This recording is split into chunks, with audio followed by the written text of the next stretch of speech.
ಮಹಾರಾಷ್ಟ್ರದಲ್ಲಿ ಯುವತಿಯರ ಮೇಲಿನ ಲೈಂಗಿಕ ದೌರ್ಜನ್ಯದ ಆಘಾತಕಾರಿ ವಿಡಿಯೋ ವೈರಲ್ ಮಾಡಿದ ಪ್ರಕರಣದ ಪ್ರಮುಖ ಆರೋಪಿ ಅಯಾನ್ ಅಹಮದ್ ಎಂಬಾತನನ್ನ ಸ್ಥಳೀಯ ಪೊಲೀಸ್ ಠಾಣೆಗೆ ಕರೆತರುವ ಸಂದರ್ಭದಲ್ಲಿ ಅಯಾನ್ ಅಹಮದ್ನನ್ನ ನಗರದಾದ್ಯಂತ ರಸ್ತೆಗಳಲ್ಲಿ ಎಳೆದುಕೊಂಡು ಹೋಗಿ ಮೆರವಣಿಗೆ ಮಾಡಿದ್ದಾರೆ.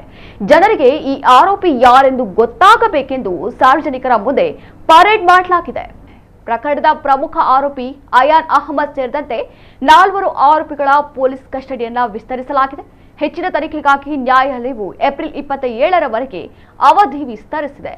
ಆರೋಪಿಗಳ ಸಮ್ಮುಖದಲ್ಲಿ ಮೊಬೈಲ್ನಲ್ಲಿರುವ ಡೇಟಾವನ್ನು ಪರಿಶೀಲಿಸಲು ಮತ್ತು ಹಣಕಾಸಿನ ವಹಿವಾಟುಗಳನ್ನು ಪರಿಶೀಲಿಸಲು ಪೊಲೀಸ್ ಕಸ್ಟಡಿಯನ್ನು ವಿಸ್ತರಿಸುವಂತೆ ಕೋರಿತು.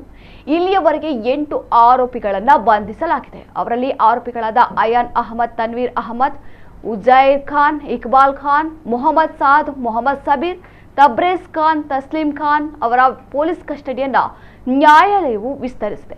ಆರೋಪಿಗಳಿಂದ ವಶಪಡಿಸಿಕೊಂಡ 5 ಮೊಬೈಲ್ ಫೋನ್ಗಳು ಹಾಗೂ ಇತರ 7 ಮೊಬೈಲ್ ಫೋನ್ಗಳು, 1 ಲ್ಯಾಪ್ಟಾಪ್, 1 ಟ್ಯಾಬ್ ಮತ್ತು 1 ಹಾರ್ಡ್ ಡಿಸ್ಕ್ ವಿಶ್ಲೇಷಣೆಗಾಗಿ ವಿಧಿವಿಜ್ಞಾನ ಪ್ರಯೋಗಾಲಯಕ್ಕೆ ಕಳುಹಿಸಲಾಗಿದೆ. ಇನ್ನು ಮೊಬೈಲ್ ಫೋನ್ನಲ್ಲಿ 18 ವಿಡಿಯೋ ತುಣುಕುಗಳು ಮತ್ತು 8 ಸಂತ್ರಸ್ತೆ ಹುಡುಗಿಯರ 39 ಫೋಟೋಗಳಿವೆ. ಈ ವಿಡಿಯೋ ತುಣುಕುಗಳನ್ನು ಇತರರಿಗೆ ಪ್ರಸಾರ ಮಾಡಿದ ಇತರ 7 ಆರೋಪಿಗಳನ್ನು ಸಹ ತನಿಖೆಯ ಸಮಯದಲ್ಲಿ ಬಂಧಿಸಲಾಗಿದೆ.